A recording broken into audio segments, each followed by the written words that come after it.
Okay, moving on to the filter itself. So we've got a keyboard track knob. So opening up the filter as we move up the keyboard. So if we come down a bit, let's bring this. Let's move back to keyed mode. So the filter's quite close up top. But if you wanted a slightly brighter tone as you came up the keyboard,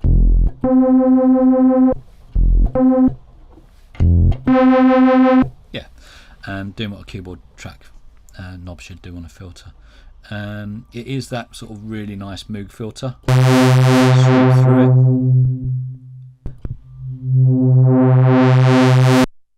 We've got an emphasis switch, which is resonance, so boosting the frequencies at the cutoff point. And there's a lot of roll off. When you introduce the emphasis on this, there is a lot of roll off at the bottom end.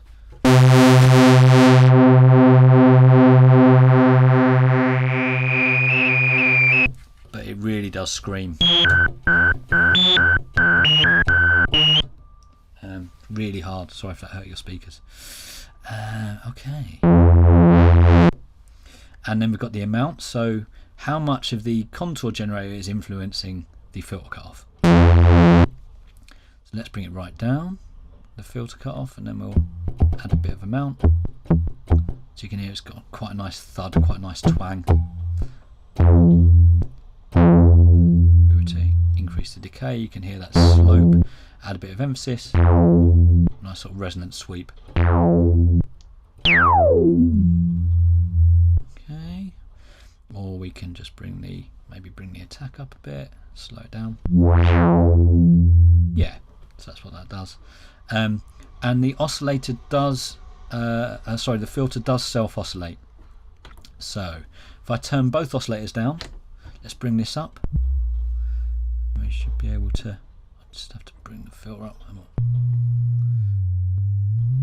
So all we're doing there is we're playing the filter itself. So the resonance becomes so high that the peak around the cutoff point becomes an oscillator in itself. There are people out there who can explain it better than me.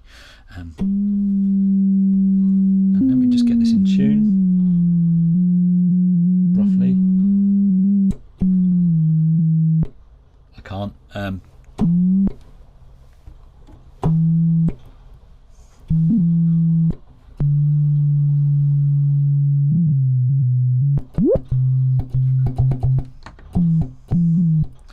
Okay, but what we can do is give that a nice sweep.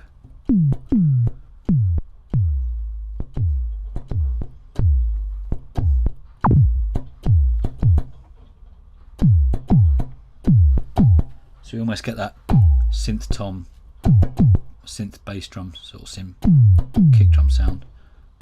Make it a bit snappier, a bit more, which is quite nice. Yeah, so that works quite nicely. So that's the filter. You can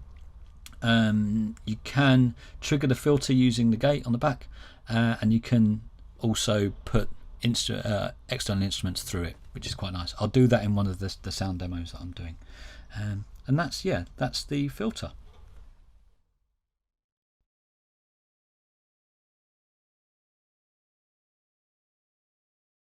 Okay, so we've had a look at the oscillators, the contour generator, the filter. Let's look a bit at the modulation options, how it works on it. I think maybe we'll go back to the while we've been looking at the filter and got it set, we should look at how it influences the sync. So we talked about how the sync is of the oscillators is only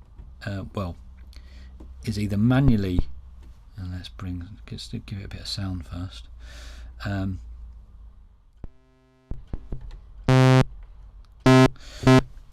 How the sync is either manually affected by the oscillator 2 interval knob, but we might want to use the contour generator. So we can, in the same way we can apply the envelope generator, the envelope or the contour to the filter, we can apply it to the sync of oscillator 1.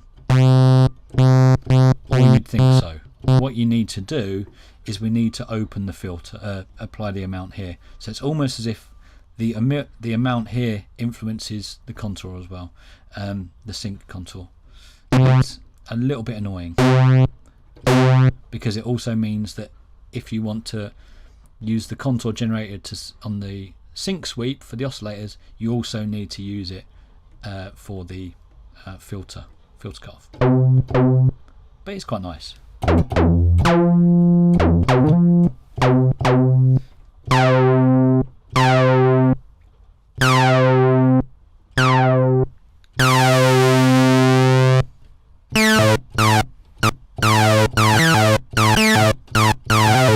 a bit extreme. It's quite nice, isn't it? So yeah, that's the oscillator sync using the envelope generator.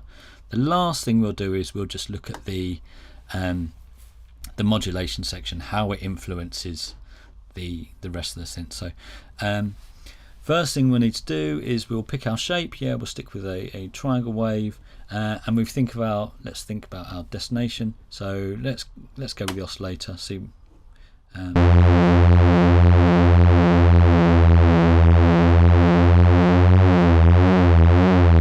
So affecting the pitch there.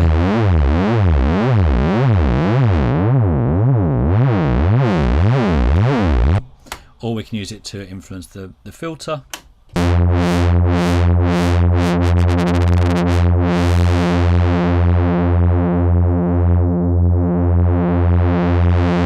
Rising and falling, square wave.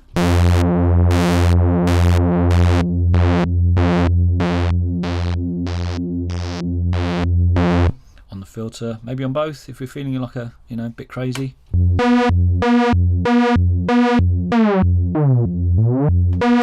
Or that classic sample and hold 70s robot thing.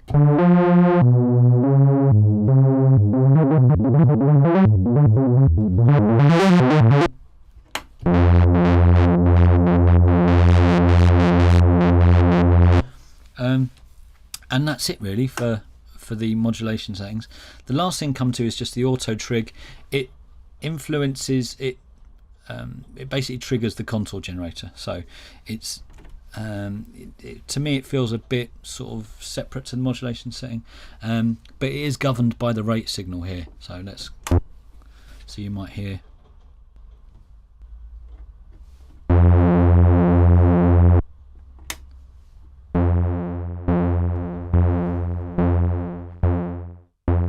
Speed it up a bit.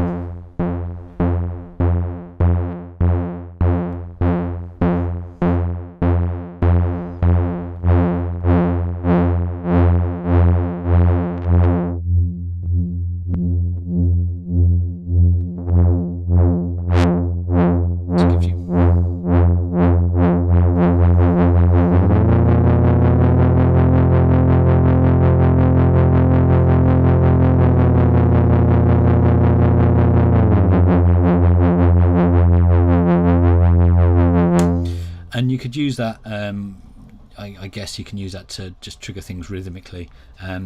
If you wanted to program the sort of bass drum sound, I guess, that we had earlier using the self oscillation of the filter, you might be able to do that.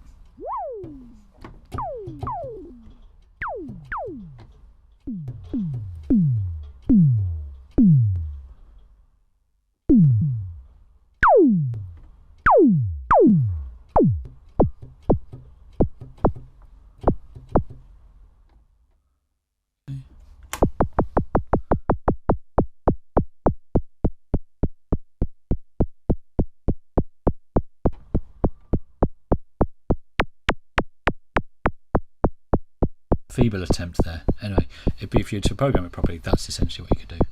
And that's it really. So that's the Moog Rogue. If you are thinking about buying one, just remember it is very limited, 2 oscillator, 1 envelope, 1 LFO monosynth, but it does have that quite nice filter, but that is all you're getting. Apart from the fact that obviously you can probably process things through it. Hope that's been useful. I'm going to do a video with some sort of sound examples. I might hook it up to my SQ1, put some effects through it, but that's essentially what this is. Thanks very much for watching. Cheers, bye.